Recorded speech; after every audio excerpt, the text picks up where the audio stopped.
Hello everyone. So this is the fourth video tutorial for Java. In this tutorial, I'm gonna tell you few programs, few variations, and after that, data types that we have in Java, types of comments, and few other things. So starting from programs, first of all, question arises: Can there is a question? Can main be overloaded in Java? Can we have two mains? This simply means, so we're gonna check this. We will create a another program file, test1.java. We're gonna change its name, open it in notepad. You can use any editor, so I'm using this one. You can use any one. Class test1. So what we are gonna do, public static void main string array system dot out dot println hello main. Now we are gonna write user define main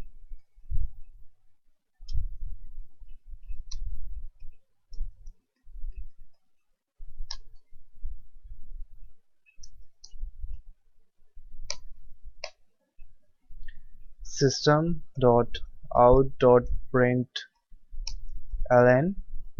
simply, and good morning. So we're gonna test this program will work or not. So for this, what we gonna do, we go here, write cmd, open cmd java c test 1.java.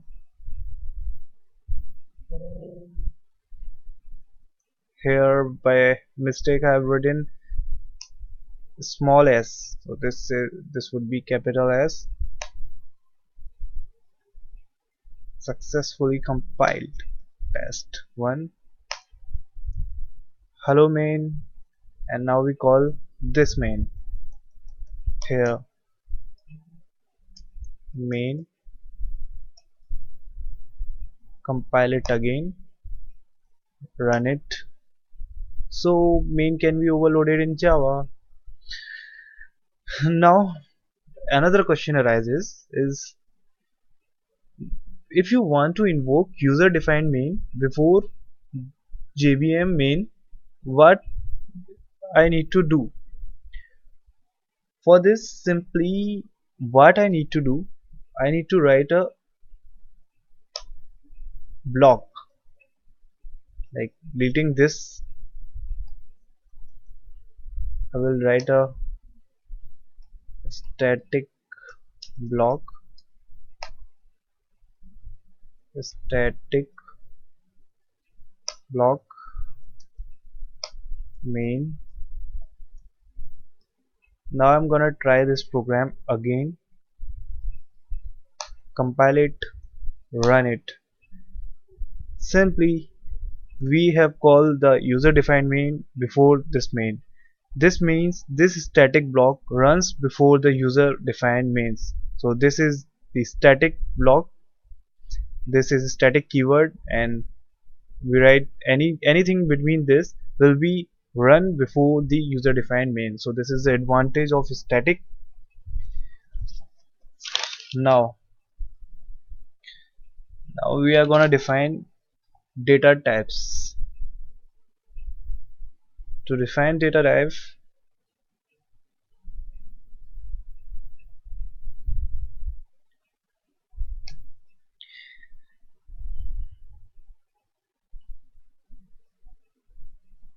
there in Java there are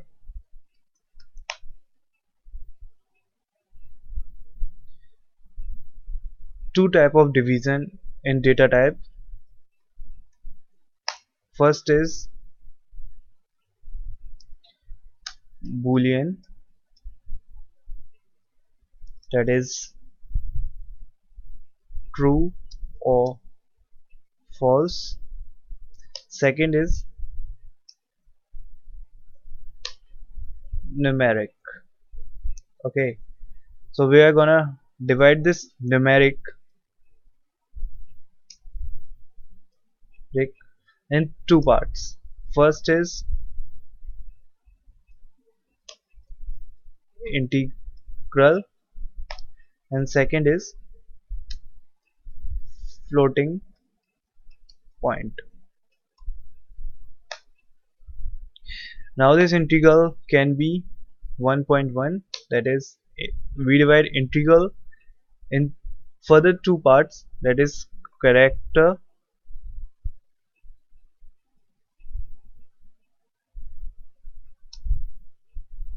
or char, and second is integer, and this is divided into byte, short, int and long. And dividing the floating point is two part, float, and second is double. So byte is of one byte, short is of 2 byte, int is of 4 byte in Java. This is the size, and long is 8 byte. Here is the division, you can see, so you can note down. After that, moving on, types of variables.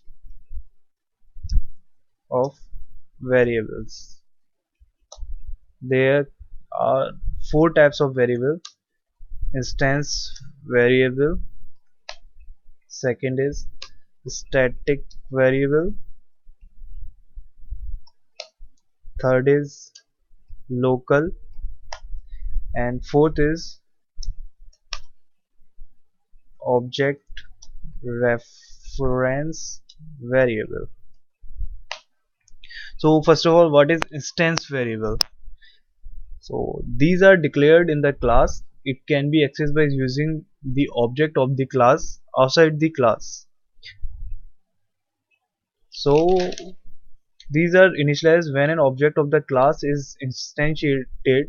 Whenever an instance of the class is created, a new value of instance variable assigned to the particular instance that are unique. So like there is some class xyz, and if we define some variable inside the class, int, float, anything, so these are instance variable, simply means. So these variables can be accessed by creating the object of the class. Now moving to static variable. Static variables are those variables which are declared in the class. They are bound with the class, not an object. Only a single copy of static variable is created in the whole class. So for writing the static variable, what we need to do, class A static, need to write static keyword, static int x. So this is the way to declare the static variable. Now moving to local variable. Local variables are those variables that are local for a block. Like we write some function in a class and we define some variable inside the class. So there is one more point, there is no, like in C and C++, we need to write variables in at the top of every program. In Java we can write variables at any point in the class, anywhere. So this is the advantage in Java. Another is object reference variable. So when we create object of some class, that variable is known as object reference variable. For example, there is a class named string in Java. So if we are gonna create the object of this class, what we need to do, we need to write string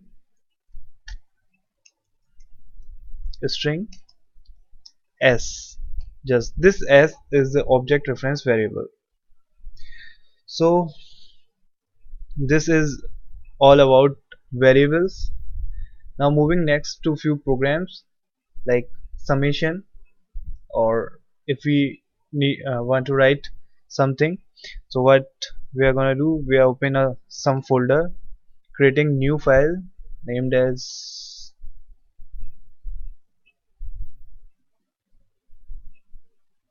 test2.java, open in editor.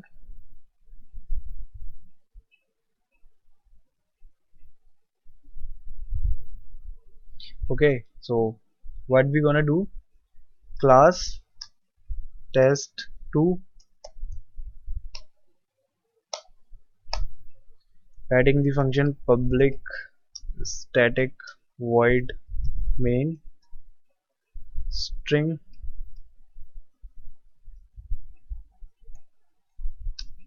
argument int a equals to 10. This is the local variable. B equals to 20, and some variable c equals to a plus b. So what we are doing, we are adding a and b and assigning it to c. So now we need to print this sum. So to print this sum, we need to write system dot out dot println like result plus, it is concatenated with result. To print the variable, we need not to quote in uh, like this. So plus c, now result plus c, result equals to c. So this plus is to concatenate this string with the variable. Okay, so next what we need to do, we need to open the cmd from here for this folder java test2.java,